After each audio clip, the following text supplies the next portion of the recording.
I think this is angled correctly and when this will start working. So I want to talk about the Mamiya RB67 today. And I just want to go on the record to say this is probably my favorite portrait camera. Some of my favorite portraits have been made with this camera. So I just want to walk through this and just kind of give an overview about what it is and how it works. And maybe we'll see some interesting things. So I just want to start by saying that the whole thing is modular. It was designed on the principle that you had several different parts that had to work together, and I'm going to strip it down so you can kind of see all those things. So I'll just take the lens off, and let's see, it needs to,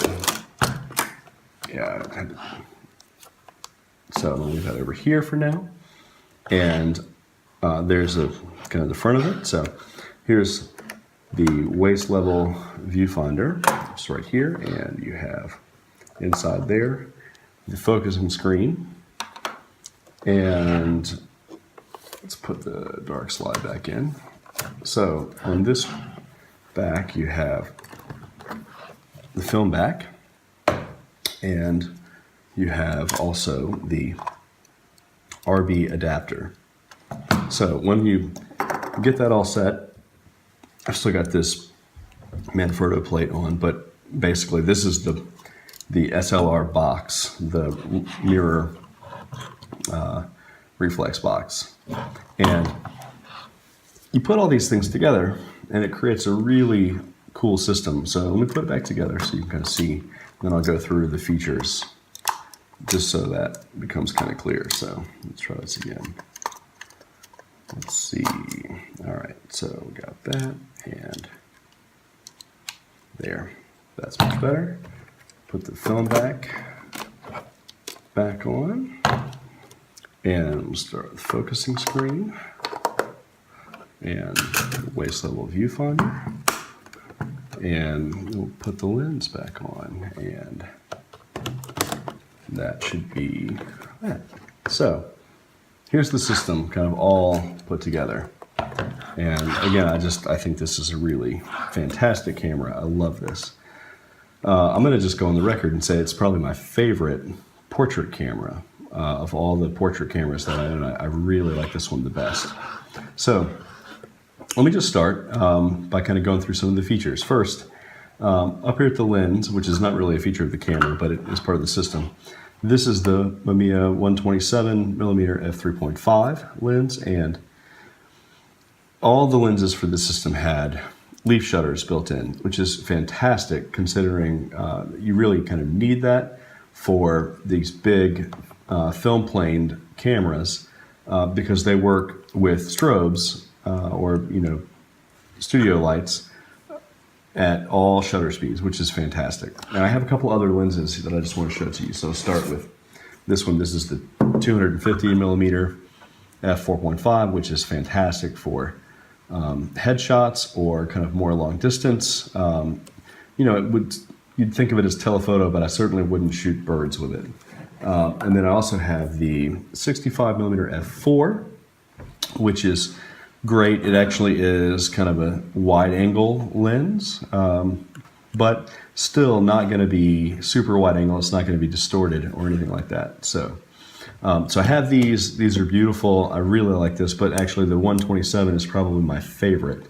So let's go through some of the features. First, if you look, you can see that this camera focuses using a bellows system, which means that the lens is held kind of in position on these rails, and a bellows extension opens up, which changes the distance. Obviously, that's what makes it possible to focus. So focusing on these knobs is great because you can get really precise focus just to a really minuscule kind of plane there, which is great. There's also some compensation depending on which lens you're using and what the distance is, how much you might have to overexpose in order to compensate for the fact that you're getting a lot more distance between the lens and the film plane. So I'll put that back, and I'll show you here. There's a little hot shoe that I plug up my radio triggers, and that just kind of connects around to this X here for your flash sync. and that's how I use that. At the top is the waist level viewfinder, and I'm not sure that you'll be able to really see this, but the viewfinder is inside, and you can use the rails to kind of focus, so I'm not sure that's coming through, but you know, it's a really amazing look when you kind of get everything composed well and it's all set up straight. It's really nice, and you just, what you see is absolutely what you get. It's just beautiful, 3D, and perfect. Okay, so